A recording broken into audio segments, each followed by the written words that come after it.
Hi, I'm Granny, and we're going down the rabbit hole of intuition. We've all heard of the five senses: sight, sound, smell, taste, touch. The five senses of humans are perceived, and probably most mammals, are perceived through the use of sensory organs. If you go down the rabbit hole of human senses, you would come across ideas that there are many more than five. In some cases, you will discover that the five senses have been broken down into many other classifications and with much more specificity. What is considered our sixth sense is commonly known as intuition or proprioception. Anyway, some define it as the ability to understand something almost immediately. Some describe it as a thing that one knows or considers likely from an instinctive feeling without the need for conscious reasoning. Sometimes definitions can get a little interesting. The quality that distinguishes intuitive people from the crowd is empathic accuracy.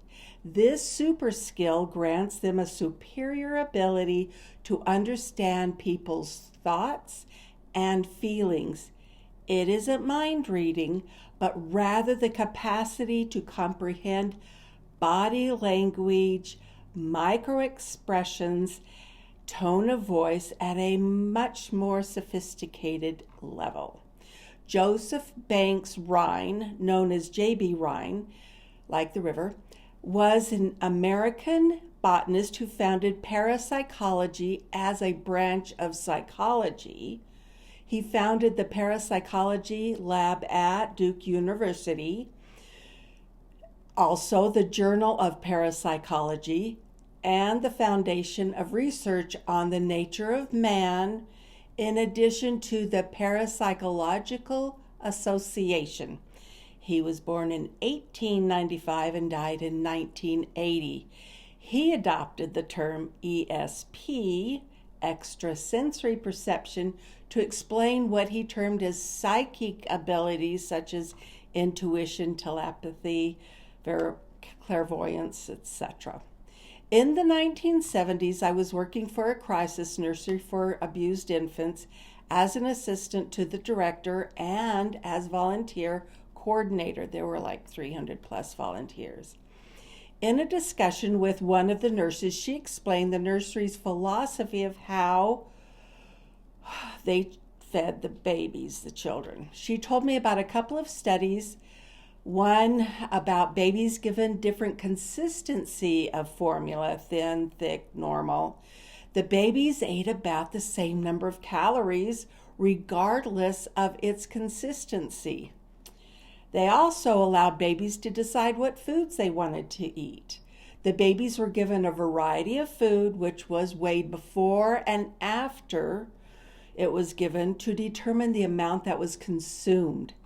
After about 6 months, it was determined that the average food consumed was approximately the same for each child, the kinds and quality of food, and also calories. I was required to take a nutrition class to finish my bachelor's.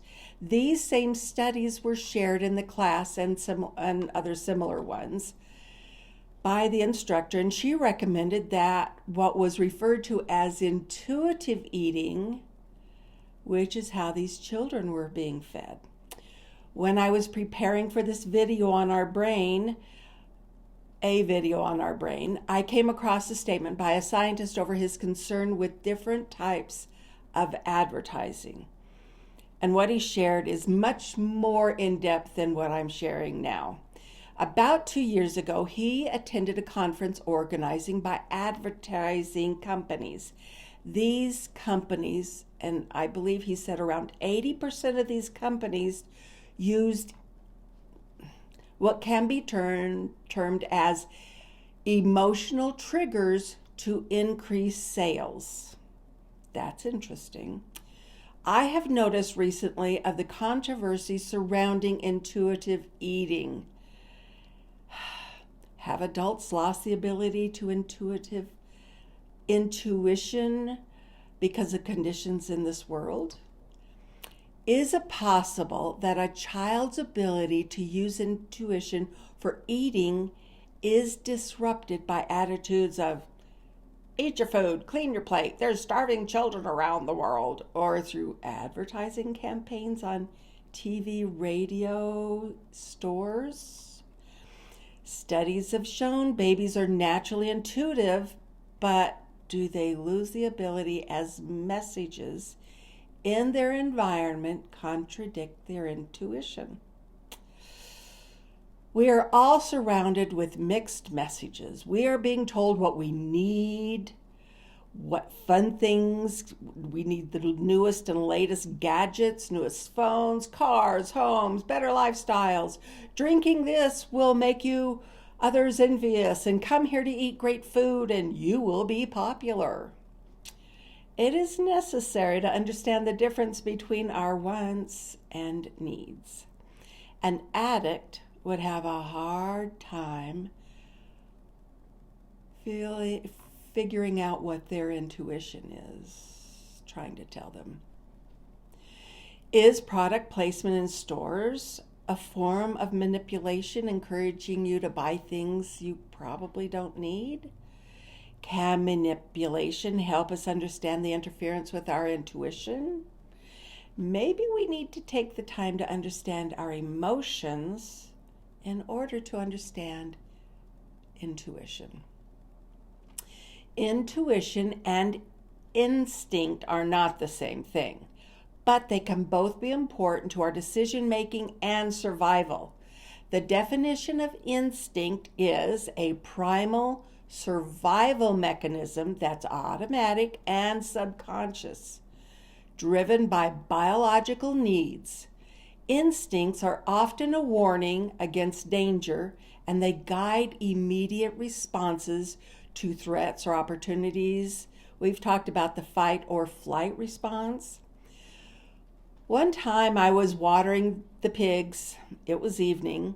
The faucet to the on and off of the water was near the ground. As I was reaching for the faucet, I jumped back and then saw the snake coiled up next to the faucet.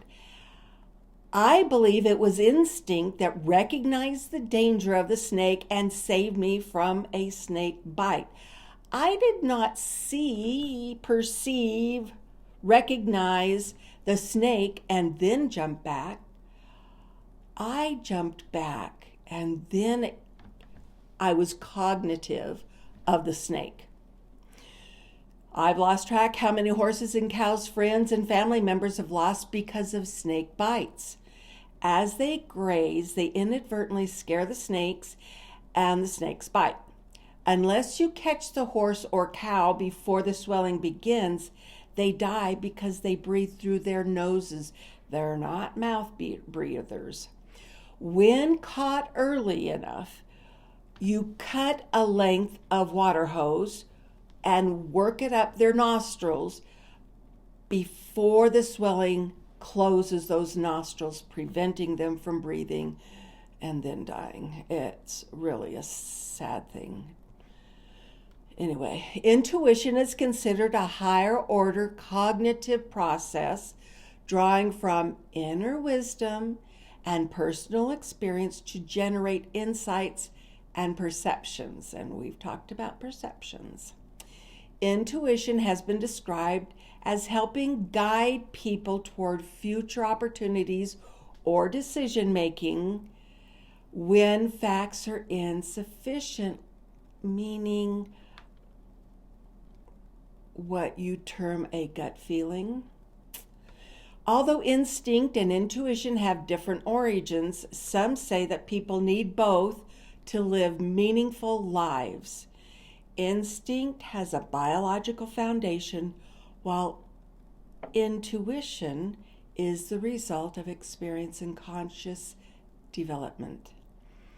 Albert Einstein said, quote, The intuitive mind is a sacred gift, and the rational mind is a faithful servant. We have created a society that honors the student or servant and has forgotten the gift, end quote. Dr. Joel Pearson is a psychologist, neuroscientist, and public intellectual working on the forefront of science innovation and is what referred to as agile science. Also, a National Health Medical Research Council Fellow and Professor of Cognitive Neuroscience at the University of New South Wales, Sydney, Australia. He is also the founder and director of Future Minds Lab. He has written several books, including Intuition Toolkit. He suggests that we need to practice with our intuition until we gain confidence. He is seeing a decline in healthy self-awareness because of tech and social use, stating emojis are a lousy way to communicate. Dr. Pearson said, quote, "Intuition is real. We understand it and can unpack it. There are simple rules for when we should and shouldn't use it. Following these rules can improve people's decision-making as a way to guide and blend the emotions and the rational decision-making together in a harmonious way," end quote. He recommends we practice every day with small decisions and to keep a diary to study the outcomes and track progress, which he believes will improve and strengthen your intuition. Fritjof Capra was born in Austria in 1939, is an American author, physicist, systems theorist, and ecologist. In 1995, he became a founder director of the Center for Ecoliteracy in Berkeley, California. He is on the faculty of Schumacher College in Devon, England. He titled a study, Modern Physics and Eastern Mysticism, published in the Journal of Transpersonal Psychology. In the conclusion of the study, he wrote the following, quote, "I see science and mysticism as a complementary manifestation of the human mind, of its rational and intuitive faculties. The modern physicist experiences the world through an extreme specialization of the rational mind, the mystic through an extreme specialization of the intuitive mind. The two approaches are entirely different and involve far more than a certain view of the physical world. However, they are complementary, as we have learned to say in physics." Continuing his quote, "To paraphrase an old Chinese saying, mystics understand the roots of Tao, but not its branches. Scientists understand its branches, but not its roots. Science does not need mysticism, and mysticism does not need science, but man needs both." He continues, "Mystical experience is necessary to understand the deepest nature of things, and science is essential for modern life. What we need, therefore, is not a synthesis, but a dynamic interplay between mystical intuition and scientific analysis," end quote. Science, with its new second-generation quantum tools and technology, can prove intuition is real. As the technology improves, so will our ability to test and understand intuition better. Learning how to use our intuition is like trying to learn a new language without a manual. It is trial and error. It also requires becoming in tune with our emotions and lowering stress. The Japanese concept of forest bathing draws inspiration from ancient Shinto and Buddhist practices that emphasize the spiritual and the physically restorative powers of nature. Maybe spending time in nature can help us restore our natural intuition. Science has proven that intuition is real. It helps us to consider it more closely. Can understanding our intuition help us live more fully? We each need to go down that rabbit hole on our own, meaning the rabbit hole of intuition. Thanks for spending this time with me. Please join me next time when Granny goes down the rabbit hole. Please subscribe and share. Thank you.